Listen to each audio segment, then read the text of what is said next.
잘 오셨습니다. 잘 오셨습니다. 복 많이 받으셨습니다. 네. 예, 오늘 말씀을 또 우리가 함께 보도록 하겠습니다. 오늘 말씀은 룻기서 4장. 이제 우리가 룻기가 시작한 지 벌써 거의 2달이 지났습니다. 2달이 지났는데 이제 4장에 이르렀습니다. 그래서 룻기도 이제 거의 이제 종착역에 다다랐는데 우리 성도님들께서 룻기를 통하여서 인도하시는 그 귀한 삶을 살고 있는 줄로 믿습니다. 룻기에서 이야기하는 이 하나님의 말씀이 우리 교회의 이야기인 줄로 믿습니다. 우리 교회를 하나님께서 어떻게 인도해 주시는지 룻기를 통해서 하나하나 보여주시는 걸 깨닫고 얼마나 감사했는지 모르겠습니다. 오늘 말씀은 암흑의 인생입니다. 암흑의 인생. 저도 이 제목을 정하기까지 참 많은 고민이 있었습니다. 많은 고민이 있었지만 이 암흑의 인생이라고 하는 그 제목을 기도하는 중에 깨닫고 나서 알게 되고서 너무나 기뻤습니다. 왜냐하면 오늘 이 본문에 있는 말씀을 아주 정확하게 잘 말씀해 주는 하나의 귀한 키워드가 되기 때문에 그렇습니다. 암흑의가 뭐야? 암흑의. 암흑의 뜻이 뭡니까? 암흑의. 암흑의라고 하는 것은 맞아, 이름이 없는 거예요. 암흑의라고 하는 것은 이름이 없는 거예요. 그래서 한국에 관공서에 가게 되면은 거기 서류를 쓰다 보면은 거기 서류에 홍길동 뭐 있잖아요. 거기는 특별한 이름이 아니라 그냥 홍길동 그렇게 써 있기도 합니다. 그리고 그 지난주에 그 IRS 사무실에 가 보니까 거기 서류 뭐 이렇게 예를 들어놓은 것도 보니까 거기에는 영어로 John Doe or Jane Doe. 남자 같은 경우에는 John Doe, 여자 같은 경우에는 Jane Doe 이렇게 미국 사람들도 씁니다. 한국 사람들은 홍길동. 그리고 미국 사람들은 뭐 암흑의라고 하는 그런 의미를 John Doe or Jane Doe 이렇게 쓰기도 합니다. 그리고 일본 사람들은 게 있어요. 일본 사람도 있는데 일본 사람들은 야마다 다로, 남자 같은 경우는 야마다 다로, 여자 같은 경우는 야마다 하야코 뭐 이렇게 쓴다고 그래요. 그 각 나라마다 그 암흑의 이름을 이렇게 쓰는 그런 모습을 우리가 볼 수 있습니다. 근데 중요한 건 뭐냐면 암흑의라고 하는 뜻은 이렇게 이름이 없는 공개되지 않는 사람을 가리켜 사용하는 용어입니다. 그런데 더 중요한 건 뭐냐면 암흑의 인생이 있다라는 거예요. 암흑의 인생. 암흑의 인생이라고 하면 뭘까요? 암흑이라고 하는 것은 이름이 없는 거예요. 그러면 암흑의 인생은 뭘까요? 암흑의 인생. 암흑의 인생은 그 어떤 사람의 인생. 그 어떤 사람의 인생. 이름이 없는 사람의 인생. 그러니까 그거를 조금 더 다른 생각을 해보면 의미가 없는 인생. 의미가 없는 그 암흑의 인생이라고 하는 것은 의미가 없는 인생이라고 우리가 말할 수가 있습니다. 그래서 여러분들은 혹시 삶 속에서 이런 얘기 듣지 않기를 간절히 원합니다. 저 암흑의 인생. 참 곤란해요. 우리 신앙인들이 살아가면서 그 암흑의 인생, 저 사람의 인생은 암흑의 인생이야. 뭐 그러기엔 좀 곤란합니다. 그래서 그런 삶을 우리가 살지 않기를 간절히 축원합니다. 그렇다면 이 암흑의 인생의 원인이 뭘까요? 암흑의 인생. 그래서 오늘 성경에 있는 말씀을 보니까 성경에서 말하는 암흑의 인생이 있어요. 오늘 이 본문에 있는 말씀을 보고 저도 깜짝 놀랐습니다. 성경에서도 분명히 암흑의 인생이라고 하는 인생이 있고 또 오늘 본문을 가만히 살펴보게 되면 왜 그 사람은 암흑의 인생을 살 수밖에 없는가라고 하는 것을 오늘 본문에서 보여주고 있습니다. 참 기대되시지 않습니까? 이 룻기에서 그냥 스쳐 지나가서 우리가 재미있는 이야기로만 읽었던 이 룻기에서 우리 인생에 있어서 정말 필요한 그런 말씀을 주시는 것, 또 우리 인생뿐만 아니라 더 정확하게는 우리 교회를 통하여 우리 교회를 향하여서 말씀하시는 하나님의 음성을 들을 수 있다는 것, 이 또한 굉장히 놀라운 것입니다. 중요한 것은 오늘 성경에서 말하는 암흑의 인생은 무엇인가 라는 것에 대해서 한번 살펴보도록 하겠습니다. 오늘 본문에 보게 되면 여러분들 아까 읽으셨지만은 암흑의가 등장합니다. 기억나세요? 네. 4장 1절에 보게 되면 암흑의가 있습니다. 성경에 이상하다 암흑의가 있을까라는 생각을 가질 수도 있지만 분명히 오늘 성경 말씀을 보게 되면 암흑의가 등장하는 것을 우리가 볼 수가 있습니다. 여러분들 준비되셨어요? 암흑의 만날 준비 되셨어요? 네. 그럼 지금부터 여러분들 제가 암흑의와 만날 수 있는 기회로 소개하도록 하겠습니다. 열어드리겠습니다. 본문 1절을 한번 보겠습니다. 오늘 같이 읽었지만 본문 1절을 보게 되면 여기에 누가 등장을 해요? 보아스가 먼저 등장을 합니다. 보아스가 등장해요. 보아스는 룻과의 약속을 지키기 위해서 성문으로 올라갑니다. 지난주에 우리가 3장 마지막 절인 18절을 보게 되면 이에 시어머니가 이르되 내 딸아 이 사건이 어떻게 될지 알기까지 앉아있으라 라고 말씀을 했죠. 예, 앉아있어서 우리가 주님의 때를 기다려야 됩니다. 주님의 방법을 기다려야 됩니다. 라고 말씀을 드렸어요. 그 다음에 말씀을 보게 되면 그 사람이 오늘 이 일을 성취하기 전에는 쉬지 아니하리라. 이런 말씀을 했어요. 거기서 그 사람이라는 게 누구예요? 보아스잖아요. 근데 보아스가 이 일을 성취하기까지는 뭐 하지 않는다고요? 쉬지 않는다라고 합니다. 그 말씀을 따라서 4장으로 넘어가게 되다 보니까 보아스는 진짜로 자기가 한 일을 책임지기 위해서 그 일을 성취하기 위해서 성문에 가서 이제 기업 물을 사람, 기업을 무르는 일에 우선권이 있는 사람을 기다리고 있습니다. 보아스는 성전에 가서 성문 앞에 가서 이 기업을 무르는 일에 우선권인 사람을 기다리고 있는 것을 우리가 볼 수가 있습니다. 그런데 이 기업을 무르는 일에 우선권이 있는 사람의 이름이 뭐죠? 예, 여러분들 잘 아시는 것처럼 이 사람의 이름이 아무개입니다. 예, 이름이 없어요. 그래서 이거를 정확하게 영어로 번역을 하면은 Mr. So and So 이렇게 번역하는 게 좋아. Mr. So and So 하면 아무개입니다. 존도 뭐 이런 말 되지만 Mr. So and So 이렇게 얘기를 합니다. 여러분들 잘 아시는 것처럼 히브리 민족은 함, 야벳 셋 중에 셈 족속입니다. 함, 야벳, 셈 이 족속의 셈 족속이에요. 예. 셈 족속이라고 하는 게 뭐였어요? 제가 지난번에 설명을 했지만 이 히브리 족속은 이 셈이라고 하는 거예요. 이 셈이라고 하는 것이 뭡니까? 이름이라고 하는 뜻이에요. 그래서 히브리 족속이라고 하는 것은 이름 족속이에요. 이름 족속. 그리고 이 이름에 담겨져 있는 그 의미를 보게 되면 그 사람의 본질, 그 사람의 성질, 그 사람의 삶이 이 이름에 고스란히 담겨져 있어요. 그런데 오늘 본문에 볼 말씀을 보니까 사람의 이름이 없어요. 이름이 없고 아무개라고 하는 것은 정말 문제가 심각한 문제가 되는 겁니다. 예. 여러분들 잘 아시는 것처럼 우리 룻기를 저희 처음 공부할 때 말씀을 전할 때 룻기에 있는 메시지를 제가 그냥 메시지를 푸는 것이 아니라 룻기에 담겨져 있는 인물들, 등장 인물들의 이름의 뜻을 풀어가지고 이 말씀을 전한 것이 기억이 나실 겁니다. 나오미는 무슨 뜻입니까? 나오미. 나오미는 환희, 기쁨. 자, 그다음에 룻의 이름의 뜻이 뭡니까? 룻이라고 하는 것은 물된 동산. 물된 동산. 또 어떤 사람들은 친구 이런 뜻을 가지고 있습니다. 그리고 보아스라고 하는 사람의 이름의 뜻이 뭐예요? 보아스는 왕성한 사람, 아주 용성한 사람, 재력가 그런 뜻을 가지고 있어요. 그런 이름들을 하나하나 가만히 보게 되면은 이 룻에 담겨져 있는 의미와 룻기에서 흐르는 이야기와 매우 잘 맞는 것을 우리가 볼 수 있었습니다. 그런데 오늘 본문에 나와 있는 이 중요한 사람의 이름이 여러분 잘 아시겠지만 기업을 무르는 일에 우선권이 있다라고 하는 사람은 얼마나 중요한 사람입니까? 룻기에서 얼마나 중요한 사람입니까? 그 중요한 사람의 이름이 뭐다? 아무개다. 그 사람의 이름이 성경 말씀을 보게 되면 nameless, 이름이 없다라는 거예요. 아무개라고 하는 것은 이름이 없다라고 하는 것입니다. 근데 정말 중요한 그런 생각을 했어요. 이 본문 말씀을 읽으면서 제 생각에 그런 생각이 드는 거예요. 여러분들 성경을 읽을 때는 자꾸 질문을 던져야 돼요. 성경 속에서 자꾸 이 본문을 읽으면서 질문이 생긴다. 내가 던질 만한 질문이 있다라고 하면 성경을 잘 읽는 분이에요. 내가 성경을 읽는데 별 질문이 없다. 그거 다시 한번 생각해 보셔야 돼요. 성경을 읽을 때 질문을 던져야 됩니다. 저는 이 성경을 읽으면서 그런 생각을 했습니다. 과연 이 사람의 이름이 날 때부터 없었을까?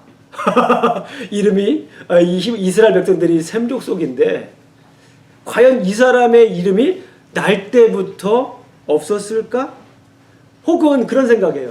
이름이 있기는데 이 보아스라고 하는 사람이 그 사람의 이름을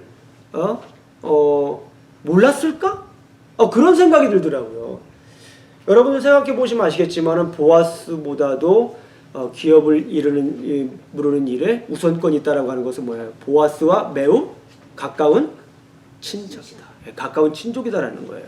그러니까 보아스와 어떻게 해서 히브리 그 유대 문헌에 보게 되면은 아마도 이 기업을 물으는 일에 우선권이 있는 사람이 보아스의 삼촌이지 않았을까라고 얘기하는 사람도 있습니다. 그것이 틀리든 맞든지 간에 어쨌거나 중요한 건 뭐예요? 보아스와 매우 가까운 친족이라고 하는 것을 우리가 알 수 있습니다. 그런데 그 사람의 이름이 없고 또 그 사람의 이름에 대해서 굳이 이렇게 이 보아스라고 하는 사람은 이야기를 하지 않는 것을 볼 수가 있습니다. 왜 보아스는 이름을 부르지 않았을까요? 그런 질문이 생겼습니다. 왜 보아스는 그 사람이 분명히 이름이 있음에도 불구하고 가까운 친족임에도 불구하고 아마도 제 생각에는 그 사람의 이름을 분명히 알았음에도 불구하고 이름을 부르지 않았을까? 이게 아무개는 보아스보다도 어쩌면 더 중요한 사람일 수도 있습니다. 그렇잖아요. 기업을 이루는 일에 우선권이 있는 사람이기 때문에 어쩌면 보아스보다도 더 중요한 사람일 수도 있고 어쩌면은 이 룻기에서 보아스를 대신할, 그러니까 다시 말씀을 드리면 룻기에서 주인공이 돼도 아무런 문제가 없는 이 중요한 사람의 이름을 부르지 않고 있다라는 것이에요. 그냥 아무개라고 부르는 겁니다. 예. 성경을 가만히 읽어보니까 그 이유가 있더라고요. 예. 그 이유가 있습니다. 그 이유를 제가 여러분들에게 나누도록 하겠습니다. 보아스가 아무개라고 부른 이유를 오늘 본문에서 찾아보도록 하겠습니다. 자, 이 아무개 인생 첫 번째는 뭐냐면요, 세상의 윤리를 따르는 삶을 살았습니다. 이 아무개라고 하는 삶의 인생이 왜 의미 없는 삶이 되었을까? 오늘 본문에서 이름이 나타나지 않는 이런 초라한 삶을 살았을까 살펴보았습니다. 그런데 첫 번째가 뭐였냐면 세상의 윤리를 따르는 삶을 우리가 볼 수가 있습니다. 보아스는 기업을 물을 자에게 나오미가 기업을 팔려고 한다는 소식을 전합니다. 그렇죠? 예. 나오미가 이렇게 기업을 판다라고 얘기를 합니다. 기업을 물을 자에게 우선 나오미의 땅을 사라고 얘기하는 것을 볼 수가 있습니다. 그런데 엄밀히 말하면 그때 당시에 법을 보게 되면 나오미는 남편 엘리멜렉의 땅을 팔 수가 없어요. 예, 땅을 팔 수가 없습니다. 법에 의하면은. 그런데 여기에서 그럴 가능성은 있습니다. 어떨 가능성이 있냐면 다만 그 다음 희년 때까지 땅을 경작할 권리는 가지고 있습니다. 그래서 땅을 이렇게 경작할 수 있는 권한을 가지고 있기 때문에 오늘 본문에서는 나오미가 이 경작권을 잠시 판다라고 하는 소식을 보아스가 이제 이 기업을 물을 일의 우선권인 사람에게 얘기를 하고 있습니다. 예, 이 보아스가 이 기업을 물은 일의 우선권인 사람에게 나오미의 땅을 사라고, 나오미의 경작권을 사라고 얘기하니까 이 사람이 뭐라고 얘기를 해요? 오늘 본문에 있는 말씀을 보니까 4장 2절 말씀을 보겠습니다. 장로들을 보고 3절 보겠습니다. 보아스가 그 기업 물을 자에게 이르되 모압 지방에서 돌아온 나오미가 우리 형제 엘리멜렉의 소유를 팔려 함으로 4절 말씀을 보겠습니다. 내가 여기 앉은 이들과 백성의 장로를 앞에서 그것을 사라고 내게 말하여 알게 하려 하였노라. 만일 내가 물으려면 물으려니와 만일 내가 물으지 아니하려거든 내게 고하여 알게 하라. 내 다음은 누구예요? 나요. 그 외에는 물을 자가 없느니라 하니 그가 이르되 뭐라고 합니까? 내가 물으리라 하는지라. 자기가 산다고 얘기를 해요. 자기가 산다고 생각을 해보세요. 경작권을 이렇게 산다고 얘기를 하는 것을 우리가 볼 수가 있습니다. 여기서 저는 이 룻기를 읽으면서 그런 생각이 들어요. 만약에 이 기업을 물은 일에 우선권이 있는 사람이 산다고 하면 어떨까? 긴장감이 고조되는 거예요. 여기에서 만약에 산다라고 얘기하면 보아스와 결혼을 할 수가 없습니다. 또한 보아스는 그 약속을 지킬 수 없게 되는 것을 우리가 볼 수가 있습니다. 보아스의 말은, 보아스의 계획은 완전히 숲으로 돌아가는 것을 볼 수가 없습니다. 아무런 의미가 없는 말로 되는 것을 우리가 볼 수가 있습니다. 그런데 여기에서 보아스는 제 생각에는 그래요. 보아스는 이 아무개에게 또 다른 제안을 합니다. 아마도 제 생각입니다. 아마도 이 보아스는 아무개의 성향을 너무너무나도 잘 알고 있는 사람 같아요. 친족이기도 하고 또 그런 성향을 너무나도 잘 알고 있기 때문에 여기에서 또 다른 질문을 하나 더 던집니다. 자, 땅을 사는데 미망인인 룻과 결혼하여 엘리멜렉의 대를 이으라고 얘기를 합니다. 5절을 한번 보도록 하겠습니다. 보아스가 이르되 내가 나오미의 손에서 그 밭을 사는 날에 곧 죽은 자의 아내 모압 여인 룻에게서 사서 그 죽은 자의 기업을 그의 이름으로 세워야 할지니라. 이런 얘기를 합니다. 그러면서 뭐라고 얘기를 해요? 결혼을 하라고 얘기를 해요. 땅을 사는데 미망인 룻과 결혼하여 엘리멜렉의 대를 이으라고 얘기를 합니다. 그런 얘기를 한 다음에 이 아무개의 반응이 어떻습니까? 6절 말씀해 보니까 그 기업 물을 자가 이르되 나는 내 기업에 손해가 있을까 하여 나를 위하여 물으지 못하노라 하니 내가 물을 것을 네가 물으라 나는 물으지 못하겠노라 하는지라. 이렇게 얘기를 하는 것입니다. 왜 나는 물으지 못한다고 얘기를 합니까? 손해를 본다는 거예요. 예. 세상 윤리를 따르는 거예요. 제가 왜 그런지 설명을 더 드리겠습니다. 6절에 나는 내 기업에 손해가 있을까 하여 물으지 못합니다. 그렇다면 나는 그 밭을 살 수가 없습니다. 그렇게 하다가는 내 재산만 충나지 않겠습니까? 나는 사지 않을 테니 당신이 그 밭을 사시오라고 얘기를 합니다. 뭐예요? 가만히 생각해 보니까 이 사람은 자기 자신의 그 재산에 굉장히 관심이 많았습니다. 만약에 그 경작권을 사게 되면 자기의 재산이 어떻게 됩니까? 늘어나는 거예요. 나오미가 잠깐이라도 희년 때까지 잠깐이라도 그 경작권을 팔게 되면 자기가 그거를 사서 자기의 재산을 증식할 수가 있는 거예요. 그렇게 되는데 만약에 결혼까지 생각을 하면 결혼하게 생각하게 되면 어떻게 해요? 룻과 결혼을 하게 되면 이 재산이 룻의 재산이 될 수가 있습니다. 그래서 이 아무개라고 하는 사람은 처음에 경작권을 살려고 했을 때는 내가 산다라는 거예요.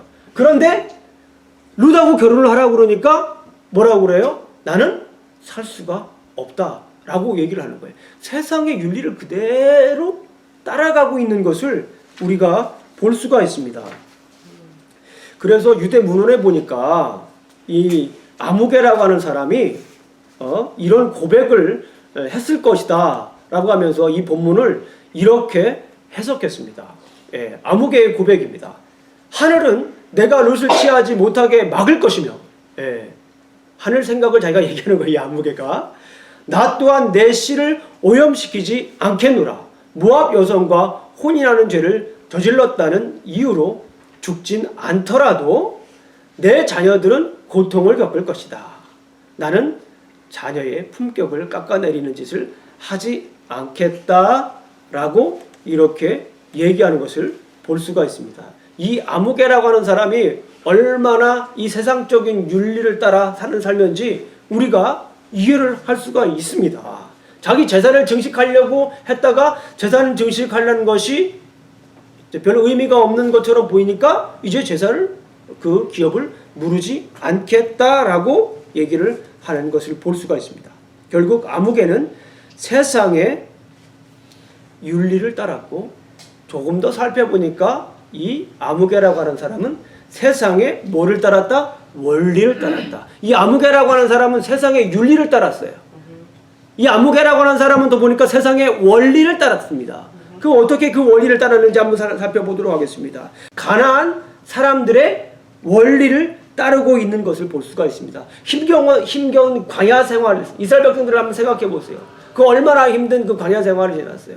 그 광야 생활을 지난 다음에 이스라엘 백성들은 어디로 들어가죠? 약속의 땅 가나안 땅으로 들어가게 됩니다. 그런데 잘 아시는 것처럼 가나안 땅은 그들이 생활했던 이 광야의 생활과 너무 달라요. 광야는 자기의 것이 없습니다.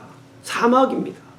풍요를 누릴 수가 없어요. 거기서 하나님께서 그 사람들에게 먹을 만큼만 주었어요. 만나와 메추라기를 통해서 먹을 만큼, 이 말은 뭐예요? 생존할 수 있는 만큼만 주었어요. 그러니까 풍요로움이라고 하는 단어와는 너무 거리가 멀어요. 이스라엘 백성들의 광야 생활은.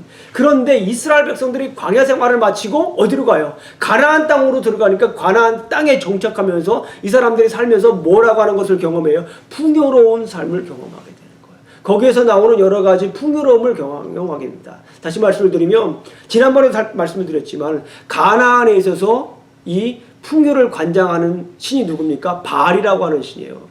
이 바알이라고 하는 신을 따라가면서 풍요로운 삶의 원리를 이 사람들이 누리게 된 거예요. 그 맛을 보게 된 거예요. 그 맛을 보게 되면서 이제 하나님께서 주신 그 원리를 하나하나 잃어버리는 것을 우리가 볼 수가 있습니다. 우리가 잘 아는 것처럼 사사기의 사람들이 어때요? 사사기의 사람들은 뭐예요? 어떤 사람들이었습니까?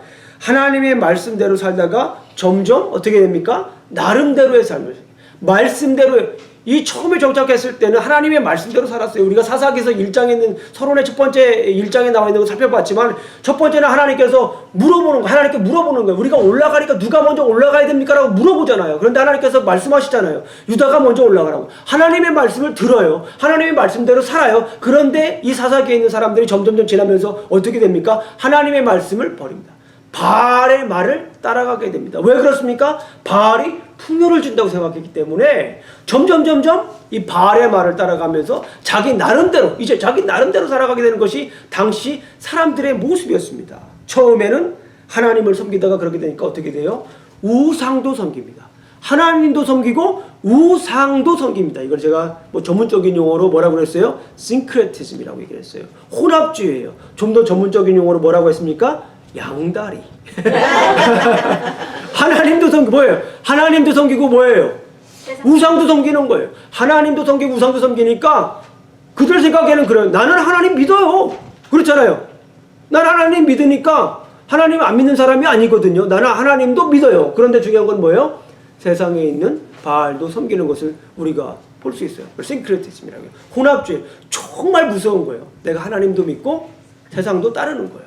네, 요즘 이것이 우리 기독교에 있어서 가장 큰 문제 중에 하나라고 하는 것을 우리가 볼 수 있습니다. 가만히 보세요. 이 아무개라고 하는 사람은 세상의 윤리를 따랐고 세상의 원리를 따랐습니다. 여러분들 잘 아시는 것처럼 우리가 이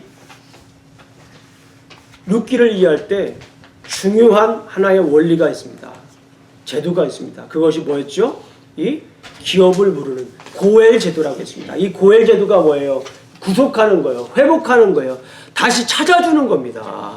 예. 이 기업을 물으는 이유, 하나님의 원리에 대해서 설명을 드리겠습니다. 하나님께서 그 이스라엘 백성들에게 이 고엘 제도를 주신 이유예요. 하나님의 원리입니다. 첫 번째는 뭡니까? 가족의 재산을 다시 회복하거나 유지하는 책임이 있습니다. 가족의 재산을 뭐 하는 거예요? 다시 회복시켜주기 위해서 하나님께서 이 고엘 제도를 사용하신 거예요. 하나님의 원리입니다. 가난 때문에 몸이 팔린 친족을 뭐 하는 거예요? 구해주는 거예요. 이 고엘 제도를 통해서 하나님께서는 가난 때문에 몸이 팔린 친족들을 구해주는 거예요. 하나님이 이 고엘 제도를 주신 이유입니다. 세 번째, 피해 보수자의 역할을 담당하는 거예요. 하나님께서 결국에는 그런 거예요. 이 고엘 제도를 주신 것은 뭐냐면 가족 중 한 사람이 여러 가지 이유로 노예 상태나 극빈 상태나 공경에 빠질 때 그 가운데서 구해내는 책임이 바로 기업을 물을 자의 책임이라는 것이에요. 예. 뭐예요? 이 고엘 제도를 통해서 가족을 구해주고 서로 생명과 가문을 지켜주기 위한 것이 하나님의 마음이었어요. 그게 이 고엘 제도를 준 하나님의 원리였던 거예요. 그런데 이 아무개라고 하는 사람은 어때요? 이 아무개라고 하는 사람은 여기에서 이 하나님의 원리를 완전히 무시하고 이 고엘 제도를 어떻게 해요? 악용하는 겁니다. 어떻습니까? 이 고엘 제도를 통해서 자기 자신의 재산을 더욱더 증식시키려고 했던 것을 우리가 볼 수가 있습니다. 우선권이 있는 아무개는 나오미의 가문에 그동안 아무런 관심이 없이 지내고 있었다고 저는 생각을 해요. 네. 그동안에 나오미가 룻이 그 모압에서 돌아온 사실을 분명히 알고 있었을 거예요. 왜냐하면 자기가 기업을 모르는 일에 우선권을 가지고 있기 때문에 너무나도 잘 알고 있었겠죠. 그런데 와서 보니까 빈털터리인 거예요. 빈털터리. 관심도 가지고 있지 않아요. 관심도 가지고 있지 않아요. 더군다나 아마 제 생각에는 그래요. 제 생각에는 이 기업을 모르는 일에 우선권인 사람이 많이 그렇게 생각할 수도 있습니다. 나오미가 거기에서 죽게 되면, 나오미가 죽게 되면 그 재산은 누구 것이 되나요? 자연스럽게 기업을 이루는 일에 우선권이 있는 이 아무개의 것이 됩니다. 그러니까 아마도 그때를 기다렸을지도 모르겠어요. 그렇게 세상 원리와 세상 윤리대로 이 아무개는 살고 있었다라는 것을 우리는 볼 수가 있었어요. 그래서 성경에서는 이 보아스는 그 사람을 여기에서 아무개라고 이렇게 계속해서 이야기하고 있다라고 저는 생각을 하는 겁니다. 이 아무개 인생이에요. 그래서 세상의 원리대로 살고 세상의 윤리대로 자기 재산을 증식하고 하나님의 원리를 무시하고 이 고엘 제도를 악용했던 이 사람을 이 성경에서는, 오늘 성경 본문에서는 뭐라고 하는 거예요? 의미 없다. 그 사람의 인생은 의미 없는 삶이다. 그 사람의 인생은 아무개의 인생이다 라고 이렇게 얘기하고 있는 것을 우리는 볼 수가 있는 것입니다. 고엘 제도라는 게 뭐예요? 가난한 사람을, 가난한 친척을 구해주는 거 아니에요. 그 사람을 그 사람을 세워주기 위한 희생적인 사랑이 있어야 되는 거 아닙니까? 이 고엘 제도라고 하는 것은 희생적인 사랑이에요. 자기의 재산을 내려놓고 그 친척을 구해줘야 되는 거 아닙니까? 그런 사랑을 악용하는 거예요. 이 사람. 그래서 그 사람은 아무개의 인생이 된 줄로 믿습니다. 그렇다면 저는 가만히 생각을 해봤어요. 왜 하필이면 성경 이곳에서 왜 이 아무개라고 하는 사람을 등장시켰을까? 성경을 다시 한번 처음부터 읽어봤어요. 그런데 이 아무개와 딱 매치되는 건 아닌데 비슷한 사람이 한 명 더 있다라는 거예요. 여러분들 아실 수도 있습니다. 율기서 1장을 읽어보게 되니까 거기에서 이 베들레헴에서 다시 떡 냄새가 납니다. 다시 풍년의 소리가 들려요. 그래서 나오미와 룻과 또 누가 갑니까? 오르바라고 하는 이 며느리가 가게 됩니다. 잘 아시는 것처럼 거기에서 오르바라고 하는 이 며느리는 다시 어디로 갑니까? 모압으로 가요. 그러나 룻이라고 하는 여인은 이 나오미를 붙잡더라. 이 말은 뭐냐면 바지가랑이 꼭 붙잡고 이렇게 따라갔다는 얘기입니다. 그 말을 제가 여러 번 또 드리지 않지만 여러 번 드렸지만 뭐 어머니의 하나님이 나의 하나님, 그 정도로 이 나오미를 붙잡았다는 겁니다. 여기에서 이 룻이라고 하는 여인과 오르바라고 하는 여인이 어떻게 돼요? 비교가 됩니다. 이 오르바라고 하는 여인은 거기에서 무대에서 이제 점점 1장 중반절에 보게 되면 에서 사라집니다. 그러면서 사라지면서 누구를 더 부각시켜 줍니까? 룻이라고 하는 여인을 부각시켜 줍니다. 그런데 이 4장에서 보게 되니까 이 보아스라고 하는 사람을 좀 더 부각시키기 위해서 누구를 등장시킨 거예요? 이 아무개라고 하는 사람을 등장시킨 것이라고 저는 생각을 합니다. 그렇다면 여기에서 아무개라고 하는 삶을 살펴보고 끝날 것이 아니라 이 아무개라고 하는 삶을 통해서 이 의미 없는 이 삶을 통해서 우리가 여기에서 머무를 것이 아니라 누구의 삶을 살펴봐야 됩니까? 보아스의 인생을 한번 잠시 살펴볼 필요가 있습니다. 보아스의 인생이 어때요? 보아스의 인생. 보아스는 하나님의 윤리를 따랐습니다. 이 아무개라고 하는 사람은 누구를 따랐어요? 세상의 윤리를 따랐습니다. 그러나 이 보아스라고 하는 사람은 제가 더 이상 드리지 않아도 여러분 너무나 잘 아시는 말씀이에요. 보아스라고 하는 사람은 이 친족, 누굽니까? 친족 룻을, 이 가난한 친족, 빈털터리인 이 가난한 친족 룻과 나오미를 뭐 했어요? 인애로 품었습니다. 재산을 증식하기 위한 것이 아니에요. 인간적인 욕정을 채우기 위해서 룻을 품은 게 아닙니다. 이 보아스라고 하는 사람은 이 고엘 제도, 친족을, 가난한 친족을 살리기 위한 그 마음이 있었던 거예요. 그 사랑이 있었던 거예요. 그 희생적인 사랑이 있었기 때문에 나오미와 룻을 그렇게 품을 수가 있다는 것을 우리가 알 수가 있었습니다. 그러니까 저는 어떻게 보면 이 아무개란 사람이 고마워요. 아무개란 사람이 있었기 때문에 이 보아스가 더 부각이 되는 거예요. 아무개란 사람이 있었기 때문에 기업을 부르는 일에 우선권이 있었기 때문에 보아스가 전날 밤 함께 잘 수도 있었지만 제 생각에는 자지 않았다라고 저는 생각을 하는 거예요.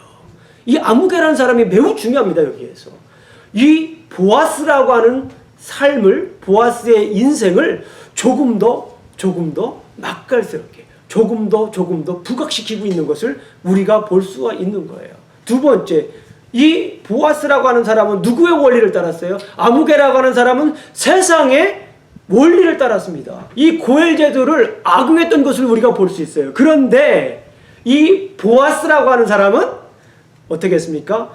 고엘제도를 악용한 것이 아니라 고엘제도를 적용했던 것을 우리가 볼 수 있습니다.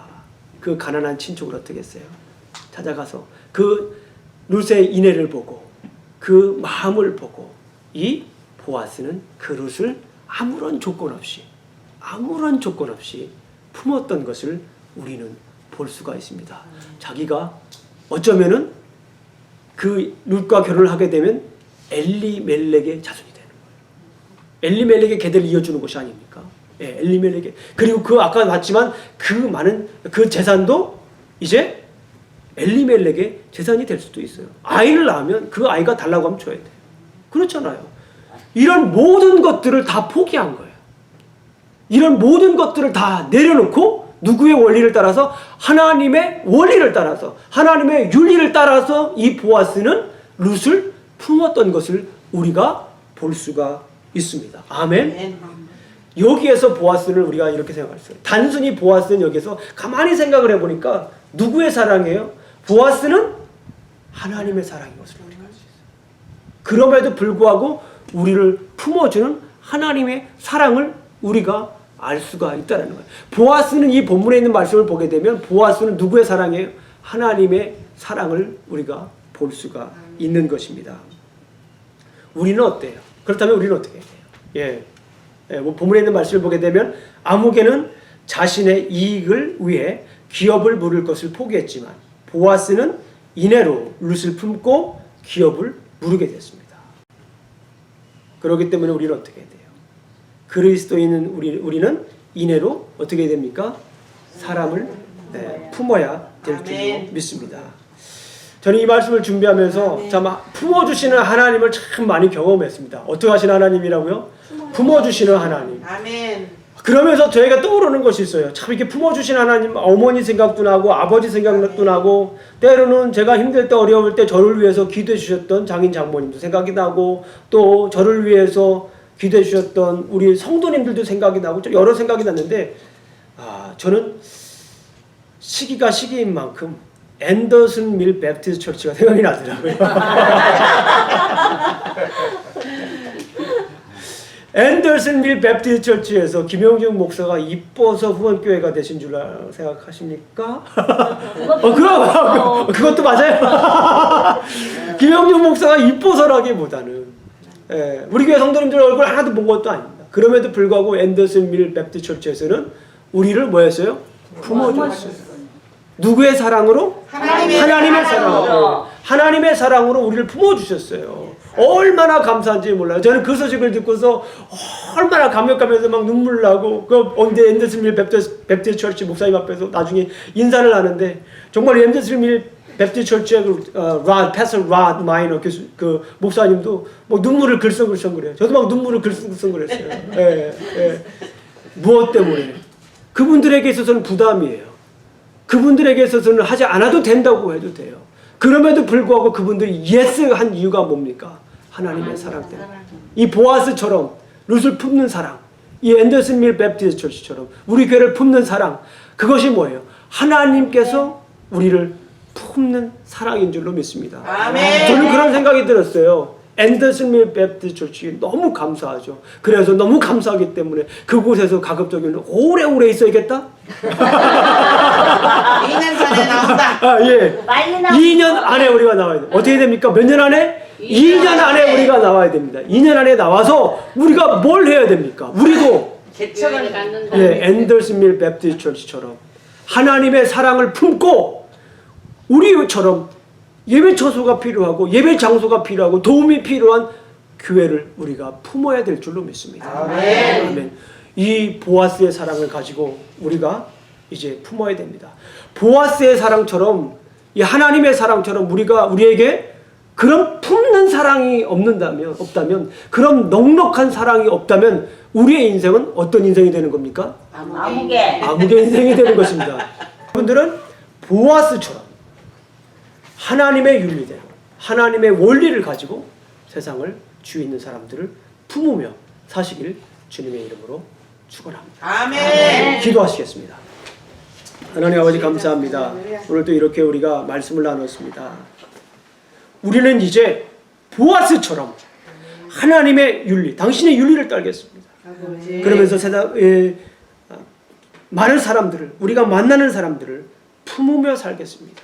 가족처럼 품으며 살겠습니다. 우리가 만나는 사람들을 향하여서 우리가 하나님의 원리대로 따라 살겠습니다. 주님 도와주시옵소서. 아멘. 예수님 이름으로 기도합니다. 아멘.